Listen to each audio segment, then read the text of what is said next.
I think I like that. Did I answer? Yeah, you did. Okay, You've answered the question very perfectly. Okay. In fact, I just wanted to ask, do you watch cartoons? I watch cartoons every morning as I have breakfast. I mean, how did I know that? How did I know that? One of the big difference for architecture and photography, architecture influences how you shape the world, but not really how you interact with the world. Photography shapes how you interact with the world. Some people love art, and I think those ones will survive through anything, and they will keep creating. And those are the ones that whatever they create will move hearts. It will heal people. It will get people thinking in a way that they've never thought before. I don't know if I have balance. You're just there. Something is always suffering. Whatever it is you want to do it now, because there won't be time in the future. Welcome to another episode of The Art of Everything. Today, I am hosting an architectural photographer, someone I've been wanting to meet for the longest, and I welcome you today, Mutua Matheka. Thank you so much for coming. Thanks for having me. And I hope we have a good session today. All we want to talk about is you and your whole process. I think I've been so interested in finding out your process from you, directly. You have a lot of content out there, which I have engaged with, and I think it's good. And I think the first thing out of my mind randomly that I was so curious to find out from you was your career pivot.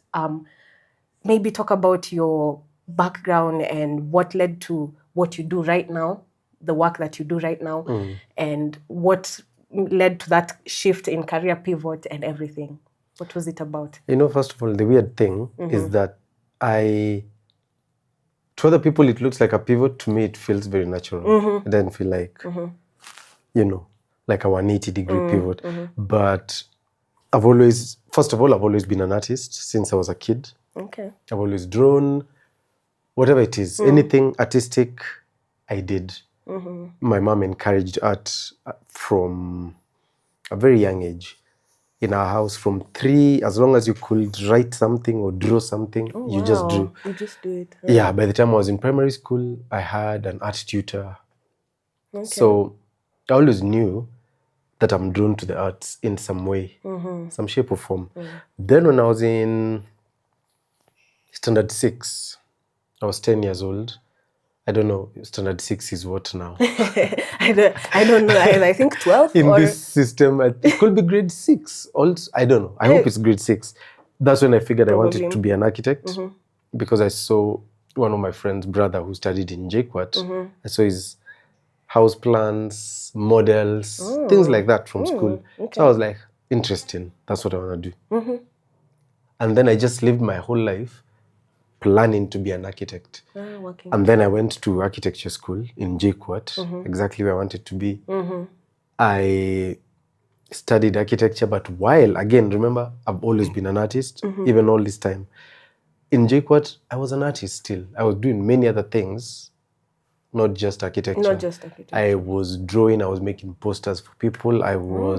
When computers became a thing, I was doing graphic designs for people. I was editing pictures. That's how I figured I would want to buy a camera so that I can take the pictures that I do these graphic designs on. Yeah. But then now I ended up being more drawn to the photography than the architecture. But that came a bit later. One thing that was a turning point, I think, in the way I view creativity was exchange program. I don't know if they still have them in JKUAT that people could apply. Normally, architecture students never applied. Yeah.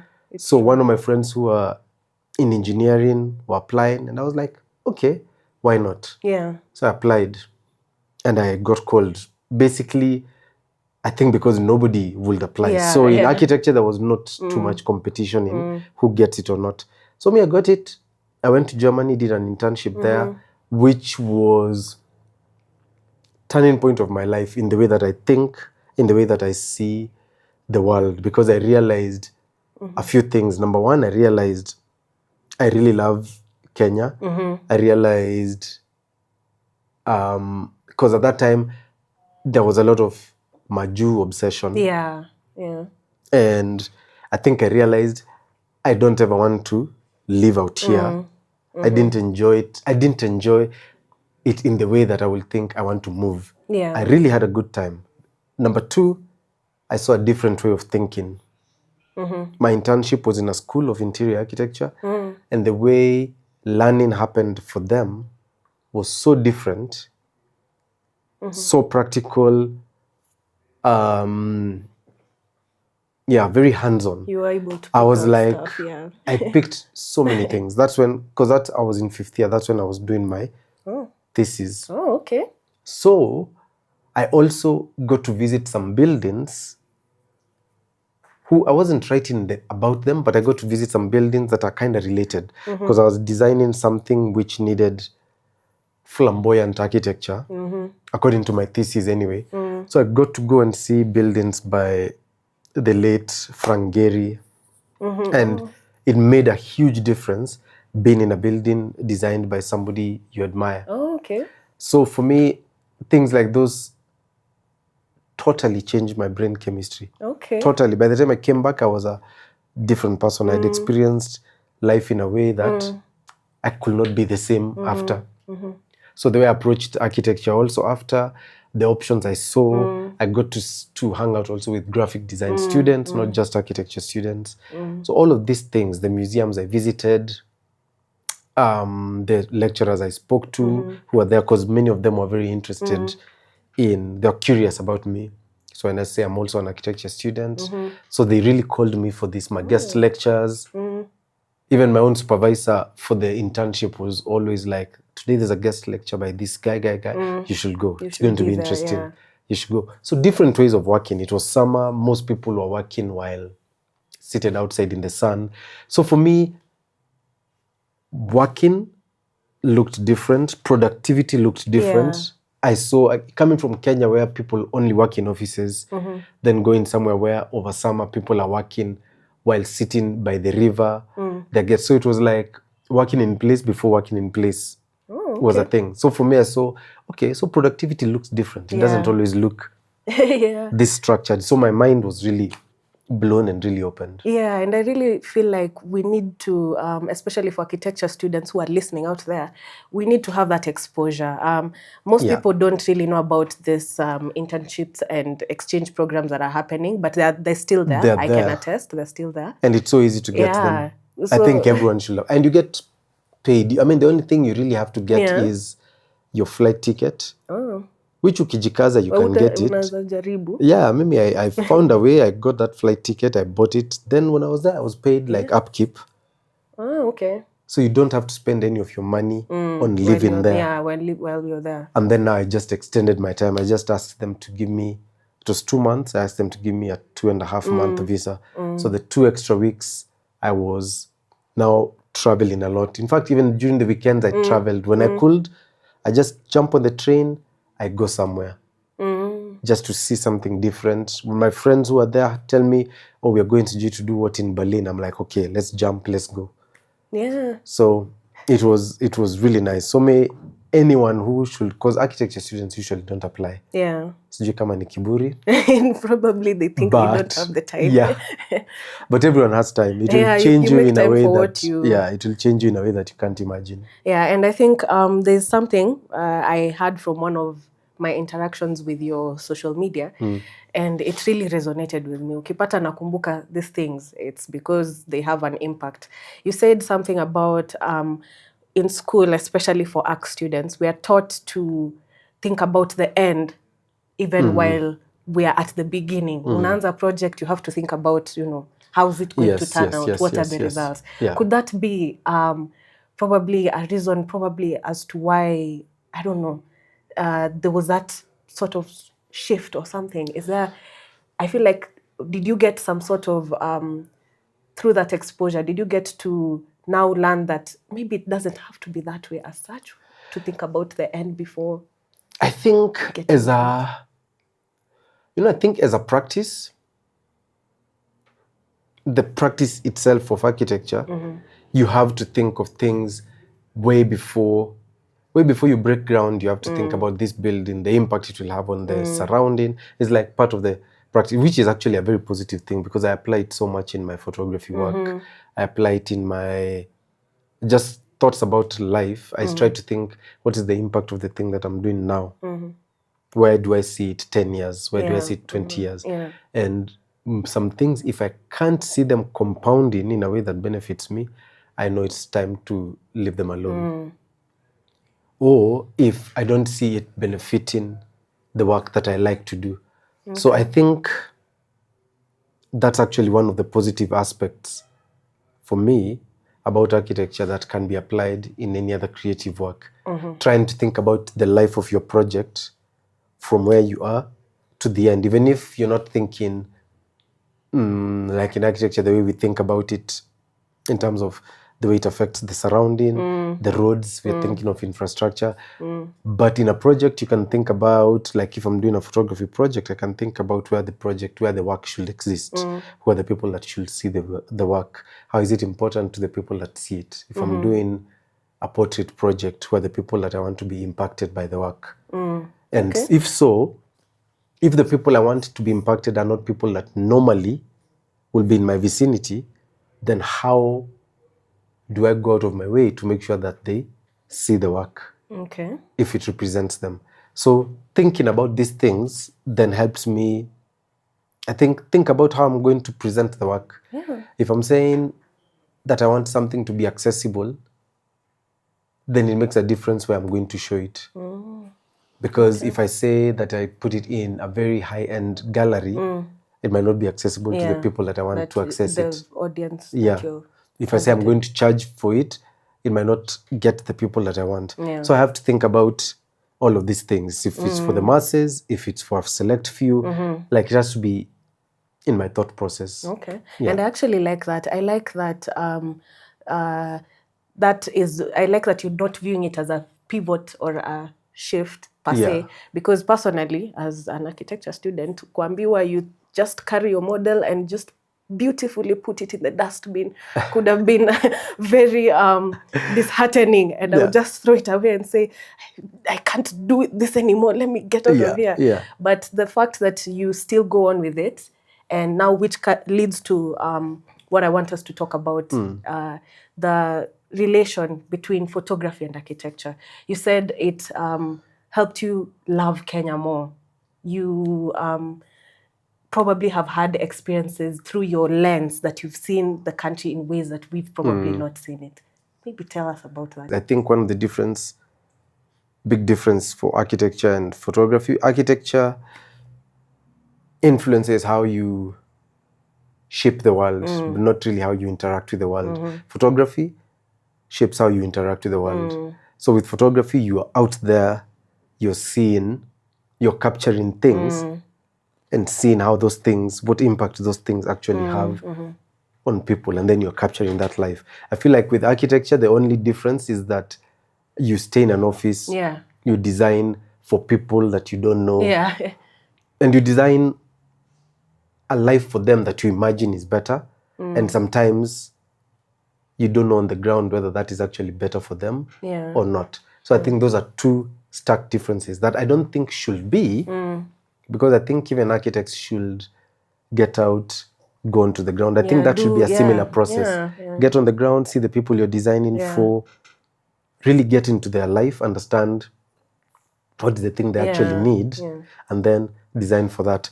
So for me, with photography and with traveling, especially in the country, and even within Africa, you see so many differences of people in different places, how people think about life, how they think about where they stay, how they think about themselves. Not that they tell you what they think about themselves, but if you're observant, you will, these are some of the things that you'll notice and pick up when you speak to people. But also, you get to see how similar we all are, not just in Kenya, but even as a continent. As humans. You understand how similar we are in our hopes, our desires, our dreams. Different in the way we interpret them, but so similar in the way we desire things, the way we want to be seen, the way we want to be appreciated, like the way we hope people see us it's not that different. And so I realized many times we might talk differently to each other, but there's such a commonality that if we put down some of the differences, there's so much that unites us than even separates us. And we live in such a beautiful continent. You see that this side, you can travel in this side and you see this side is so beautiful in this way. Everyone has its own beauty, but differently.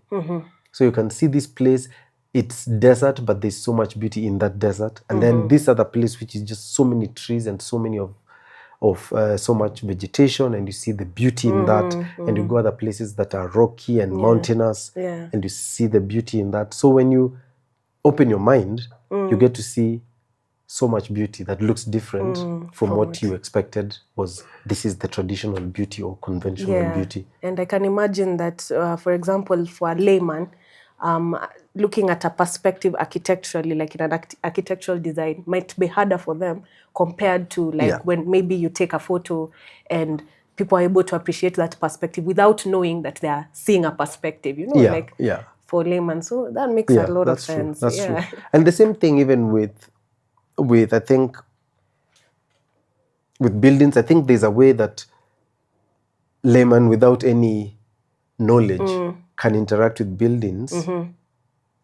They might not know what aspects, in detail, in detail that this is making me this is making me, but they know how they feel when they enter a building. There are buildings that you enter and you're cold. There are others that you enter and they're warm. There are others that you enter and you feel welcome. And I think all of that is part of design.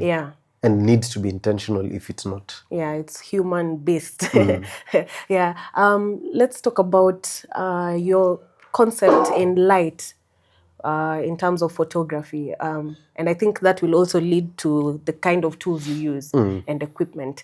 You know, sometimes people think that this equipment, you need a certain equipment to produce a certain work, but maybe sometimes it could be the skills, it could be, you know, you as a person, what are you able to produce? You know, sometimes I used a very sophisticated pen to do a drawing and someone else used a pencil and theirs is probably better, you know. So in terms of equipment, talk about it. How is it like? Yeah, my approach, I think, has always been, because I've never been, in my life, I've never been wealthy enough that I can afford the best of anything.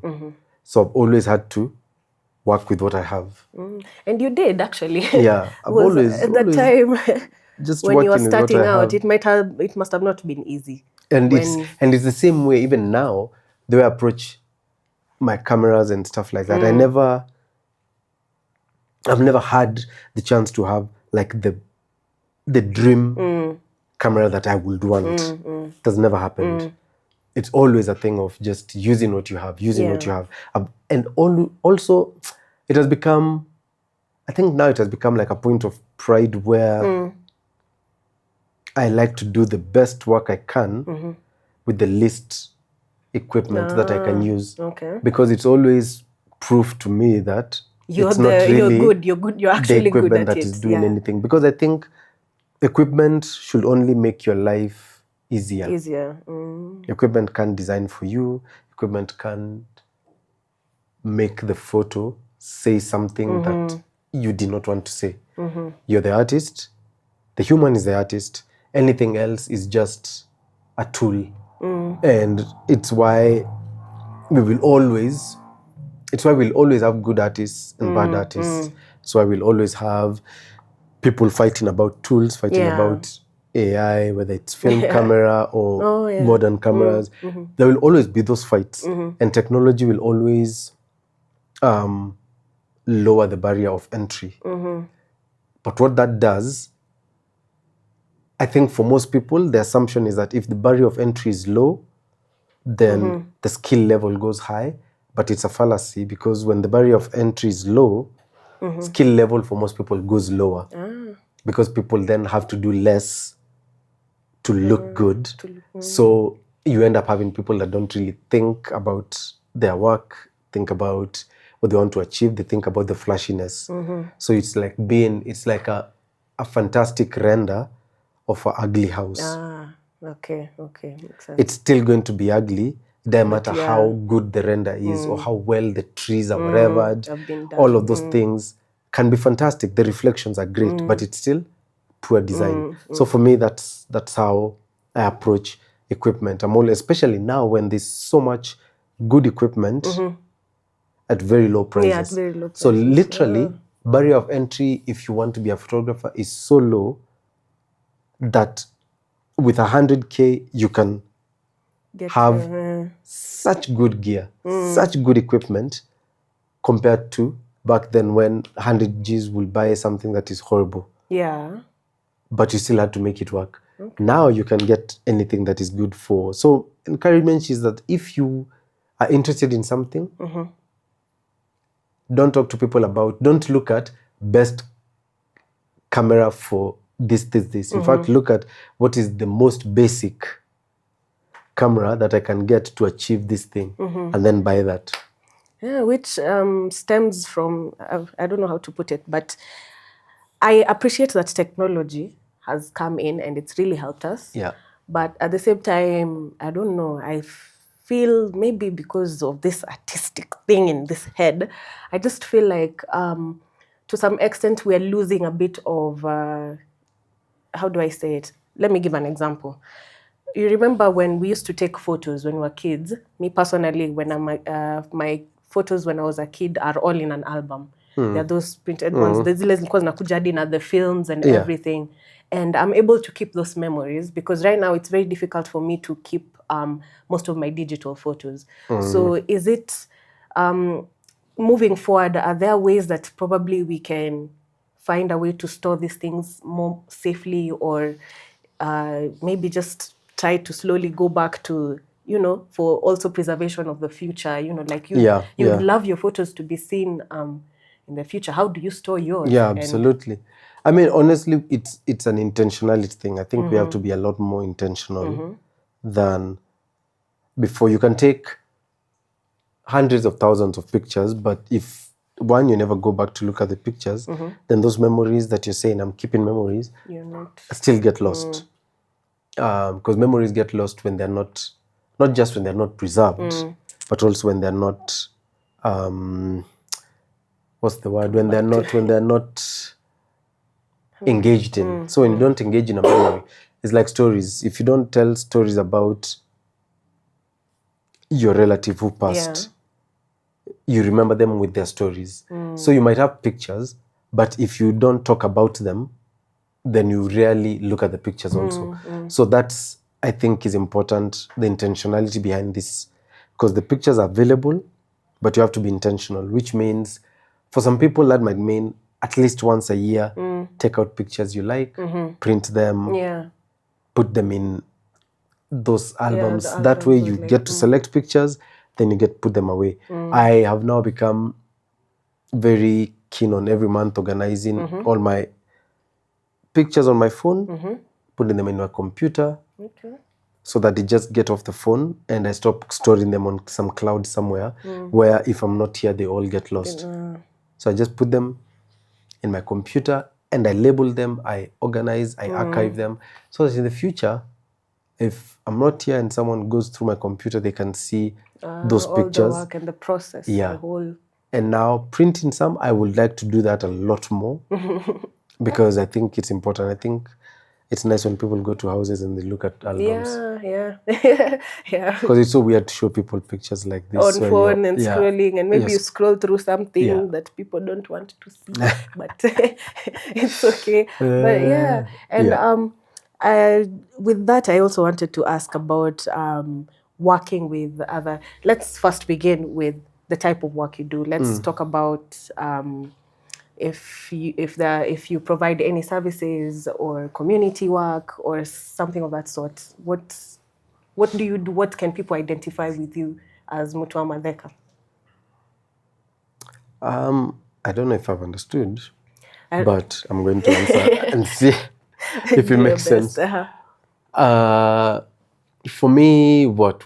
Because I commercially, for work, I photograph buildings. I do travel photography because I photograph cultures.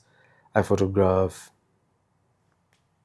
I document cultures and things like that. Sometimes for me, but sometimes I get to do that for clients. I document buildings, I document cities. Oh, okay. For me, that's how I look at preserving the culture that I'm in. It's in urbanity, architecture, and people. And one of the ways that happens is while traveling, I get to see different cultures and civilizations or ways of being urban. And I'm very interested in African urbanity specifically. So I like to travel and see cities, document the cities, keep that, photograph cities. I am doing a project where I'm trying to photograph all African cities, all African capital cities. Wow. It's called Unscrambling Africa. I've already started one part of it. I've done Southern Africa. Lovely. So still going, finding ways to finance the rest of the continent. But that's what I like to do. I also have a project called Nywele where I document African hair.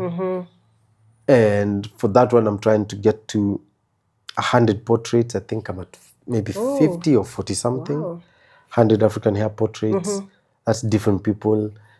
Exhibit that, show people.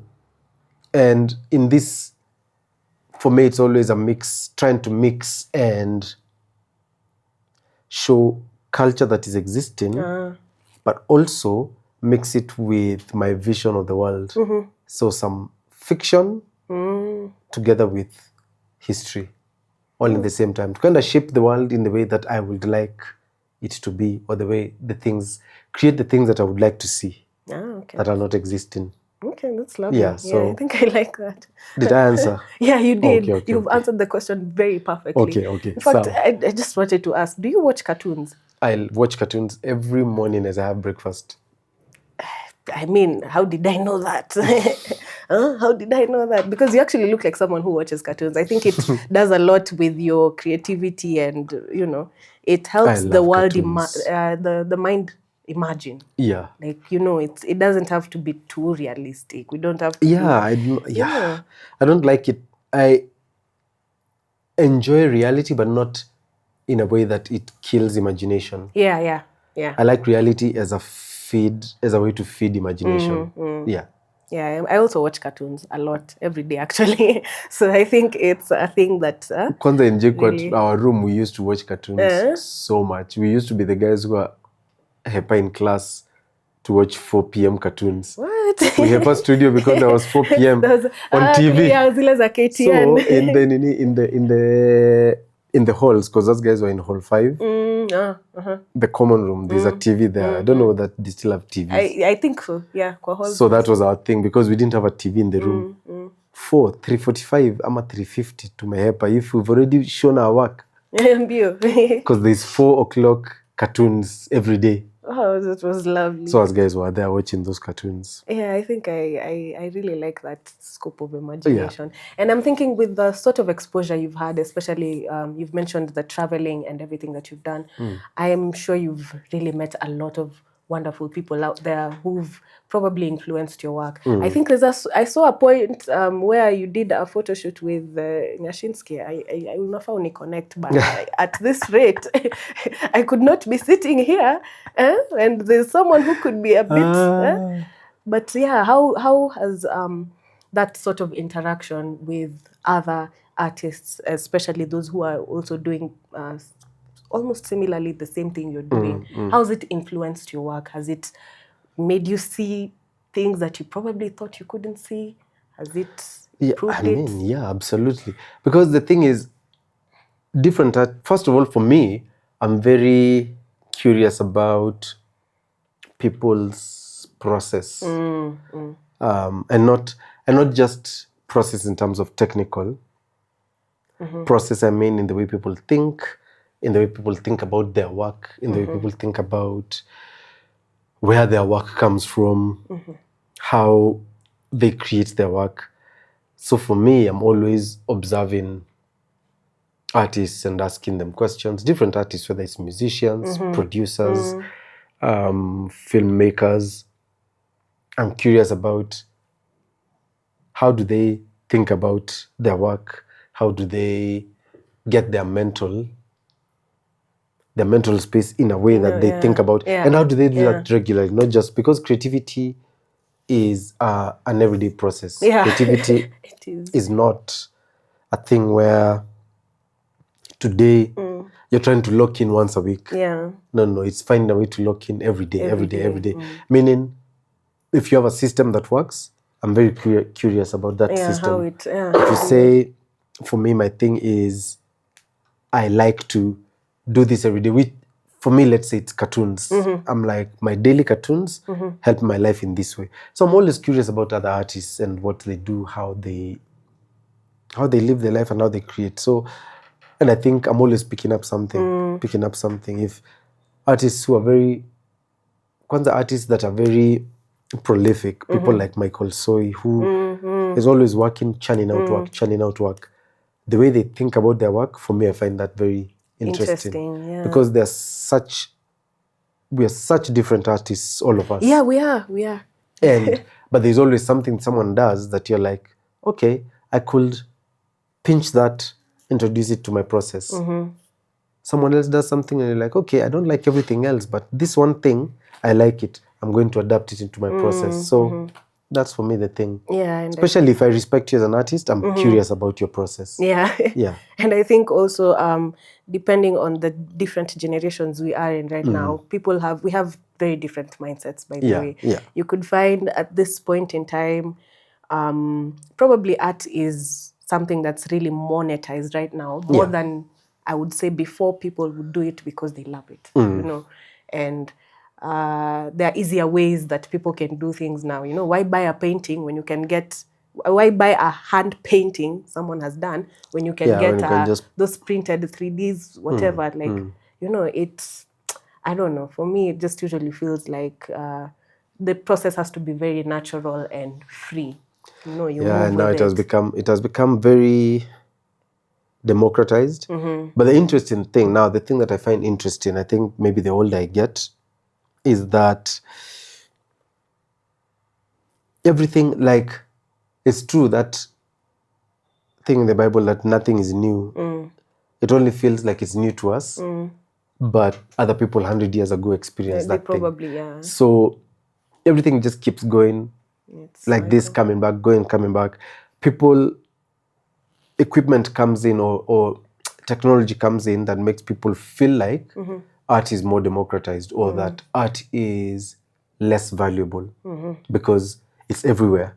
And then we go to a time where it becomes so everywhere that the people that feel like they want real value have to go out of their way to get that real value, because it's like you're swimming through trash to get the one valuable thing. And then now it gets value again. And then it goes around, and still new tech comes in that makes it too accessible. So I think it always goes round and always goes round. But the thing that never goes down, there will always be a need for artists. There will always be a need for artists, whether it's filmmakers, photographers, painters. We always are going to need artists. So I think the encouragement for artists is that you must just hold on to the thing you do. Plus, at the same time, I always feel like if you're an artist, a true artist, you love what you do, and what you do feeds you. Not like your soul. It feeds you, so you need it. Then I don't think whether you can, it might be frustrating not to be able to sell it, but I think you'll always create art. You'll feel fulfilled. So I guess that's just a call out to the true artists that if you're interested in art, you have to think about it don't think about it in the best case scenario. Think about art in the worst case scenario. If you're in the worst place you could be, are you still creating? Are you still doing it? If it makes you no money, do you love it enough to take a day job so that you can keep creating? And if you don't see it that way, just stop early, because it will frustrate you and leave you broke, but not feed you mentally or emotionally in any way. Some people love art to love art, and I think those ones will survive through anything, and they will keep creating. And those are the ones that whatever they create will move hearts. It will heal people. It will get people thinking in a way that they've never thought before. And so for me, that's the kind of artist I would like to be. I would like Kiani, the way my art makes people feel. I hope it changes them. I hope it makes them see the world differently. I hope it heals them. For me, that has always been my goal. Wow, that got me. Yeah. That actually got me. How do you handle critique, and especially your own self-critique? That's where I'm grateful for School of Architecture because I think we got critique. Because I think critique is an important part of being an artist. Because there will always be, when you're artistic, there's always a difference between what you consider important, what the world considers important, and what the world needs. Now, you don't always have to do what the world needs or what the world considers important. But it's nice when the work that you do makes a difference or is relatable to someone else. And I think if the work is real, someone's going to relate with it. And that's what art is about. If there's no relatability, what's the point? So the thing is, for you to be relatable, there will always be a critique. Whether the critique is as little as someone not understanding what you're doing, it's fine. But also skill-wise, there will always be space for critique. I think everything that is put out into the world always has to have space for critique. And for me, I'm glad that School of Architecture was like the harshest way. The harshest way critique can come. That way, it also helps you differentiate. Because from some of our lecturers, you could tell this guy has just been an asshole. This one is really trying to help me. This one is stuck up in his own... wants me to do something probably that they want. Exactly. We could tell, like, you could look at a guy and be like, you just want to do things your way. You want me to do things your way. But I'm not you. And so where do I draw the line of taking what's beneficial and leaving what is not? And you still had to go, do it again, come back, show them. And then understanding that difference. Because also understanding the difference is not just a thing of, you can't tell me what to do. Me, I know what I'm doing. It's not just that. I think everybody has to be able to be humble enough to listen. Because there's always someone better than you. There's always someone who sees a perspective that you don't see at that time. So I think critique is important. And self-critique. And self-critique even more important. Because when you can, I forgot to go that way. When you can, I think when you can accept it from others, you can also accept it from yourself. But now here's the problem. The bigger problem to me of where I see a problem being with self-critique is when it is a crutch or when it's paralyzing. When you critique yourself so hard that you can't move forward. So I think in the same way... you get into a brain block, you're not able to do anything else. You leave that painting there for 10 hours. Not even 10 hours, days. Some even days or months. I've left things that I looked at, I didn't like them. I left them years even. And I come and I look at a project. The projects I've looked like 5 years later. I'm like, why didn't I like this when I did it? And it was actually it was coming up. Really cool. But I've learned sometimes. Now I've gotten to a place where it's like we understand each other when I'm speaking to myself. I'm like, if I feel a certain block, especially not with client work, with my own work, if I feel a certain block that I'm not able to edit a project that I've photographed, I let it breathe. I let it breathe. Sometimes I don't know how long the breathing will be. Sometimes maybe a few months. Then I come back to it and I see. You see. And then I see, I see it clearly. I understand the point. I'm like, okay, when I shot, I might not have understood the point, but now I see it. Sometimes it's 5 years. Sometimes it's just 2 years. I look at the thing because I remember that thing. Or something happens when I remember I photographed something that I was exciting when I shot, but I couldn't get into the way that I wanted it to look when I was editing. And so I just left it. So now I kind of have a balance. I think I have a balance where I can see this one is telling me I need to leave it.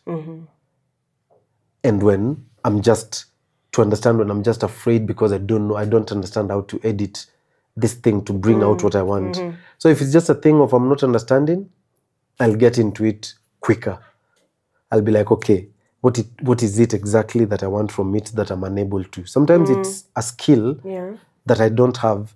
It's like I want it. This is what I thought in my mind, but I don't have the skill to do that. So now I either get that skill, I go online and I just get on YouTube, I learn, or I just find someone else who can do that thing. And then they do it. And then either way, we move on. So that's what I think about self-creation. As long as it's not a crutch, it doesn't bring you too down. Yeah. Down to the ground. But it's important to still have it. To have it. Yeah. There's, I think, I don't know who, it might be Tyler, the creator, who said something that I liked, where create like a child, but create like a child and edit brutally or something like that. Or curate like there was something which ideally he's saying when you're creating, you don't want limitations. Yeah. Don't limit yourself while creating. Create. Like go everywhere you can go while creating. But now when it comes to editing, that's where you need brutality. Where you're like, execution. Okay, this one, no. This one, no. Be brutal with your edits. Do that often. Do that a lot more. Like do it often. So that's how you become a good... I think that's how you become a good artist. Okay. You understand not everything is for everyone to see. Yeah. And that slows you down. So don't slow down creating. Slow down in the after editing. So while creating, let yourself be free. Don't think about editing while creating. So for me, that's one thing I'm trying to put more in my work. Okay. The brutal edit. Okay, lovely. Yeah. And as we come to almost wrapping up, I just wanted to ask, how do you balance your art with, how will I say, first of all, non-art related fields, and then also things to do with life in general, family, your relationship with God, if at all you probably are a believer, as in, how do they all just come into place in your life? To be fair, there's one guy who I saw an interview, I don't know who he was speaking to, one of these late night TV or I don't know. It was asked the same thing. How do you balance it? And he was like, I don't. I'm all constantly suffering. And I was like, that's the most truthful thing I ever had, because I feel like that's me. I don't know if I have balance. You're just there. Something is always suffering. I just try to make sure that the important things don't suffer. Yeah. So the things that there's no compromise on. Priority. One is my faith, especially now. The past 2 years has been something that I realized, because in the past 5 years, I lost my mom in 21. It nearly took me out, and I lost my faith. So by the time I stayed faithless for a couple of years, I realized the most important thing I think I've realized in my life, faith-wise, is that faith is not for God's sake, it's for my sake. It's for you. It's for, like God wants me to have faith in Him and trust Him for me, not for God. God doesn't need me. So when I realized that, I was like, wait, it's true. Because the past few years that I've been faithless, it didn't make anything better. Being faithless. It, in fact, made everything worse. So I decided to take that seriously, and now that's non-negotiable. I try every day to make sure that I have my time, that I do that. That's not negotiable. My kids and my family, that's also non-negotiable. The time that I get to spend with them, and trying to carve out time for them, even when it feels... It's very important. Yeah, even when it feels hard. Now, between the work that matters and the work that makes money, I don't have a balance. I would love to have a balance, but sometimes it's a year of I'm just trying to make money because the money is not there. And then I realize I'm not made anything creative. And then most of the time when I decide, okay, I swing the pendulum too far back, where I just focus on creative work, and then I'm just broke. And I'm like, So now here we we go need to find a again. balance. We swing the pendulum the other side. So I never feel, I don't think, since I picked up photography, I don't think I've felt like I've been balanced any year of my life. It's one end or the other. And we're here for that honesty, because truth be told, I don't want to be told that things are easy out there, or like it's good, photography is fun, you're going to have the most fun. No, you're gonna, but just know you'll suffer. We need it's to worth know it, that those sides, but you'll pitia. We need to know those sides. Yeah. Ukitoka huku nje, you're not stranded. It's like that feeling where umetoka Shags ukakuja Nairobi day one, ukaibiwa simu hapo hapo mahali na bag vile tu nashuka matatu. You are sold the whole you're mindset like, that the city is a very dream? Good place, and then so I think it's very important to know those struggles before getting into it. And in as much as, because it's true, being human, getting that balance is quite difficult. Yeah. And let me tell you, Kwanza, now, do you know the biggest lesson that I'm getting this year is that I think it even gets worse the older you get, which I'm very shocked by. I just turned 42, and I'm like, I thought by now, like, life will just have a rhythm. Almost like we can just autopilot it through. And I'm like, hey, I feel like I'm more tired now than I was 10 years ago. I feel like money feels tighter than it was 10 years ago, because it has more things to do. Yeah. So I realized maybe it doesn't get easier, it just gets busier. But then that's not a message of despair for anyone who's younger. What I'm actually trying to say is, if you're younger and you're just looking forward, and you spend all your days looking forward to the future, saying, hey, it will be better, I'll have money. All I'm saying is, enjoy the present also. That's what I'm trying to say. Enjoy the present, because things don't get necessarily easier. You need to, and even now for me, is to remember, okay, it's not easier, but I need to be present even now. Yeah. In whatever this is, in this unbalanced whatever of life. Find a way to be calm, make it count, make the moments count. The time that I have with my friends, I'm at a point where a lot of my friends and me, we are losing people. So it's important that we are there for the people that we have, to understand what is important. Spend the time we have with our children, with our families. Create the art that you want to create now, because there's no time in the future to create that thing you want. When I'm 30, that's when I'll start making this. No, make it now. Yeah, do it now. You want to create now. You want to travel somewhere, if you can, find a way to go to that place. You want to get inspired by this thing, like whatever it is you want to do. Put your head in the game. Do it now, because there won't be time in the future. Enjoy now, rest now. Like, make those habits, those good habits now. Yeah. Don't postpone them. It doesn't get better later. Yeah. That is just life. Yeah, it's life. You just take what you have and make it work for you. And I actually feel like at our age, at my age now currently, the early 20s, mid 20s, you have the sort of, we can risk anything. Yeah. Compared to like when you're already older, it's very hard to just, to just decide.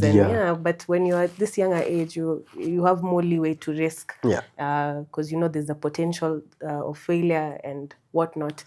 But we still move, don't we? So take the opportunity to fail a lot more now. Yeah.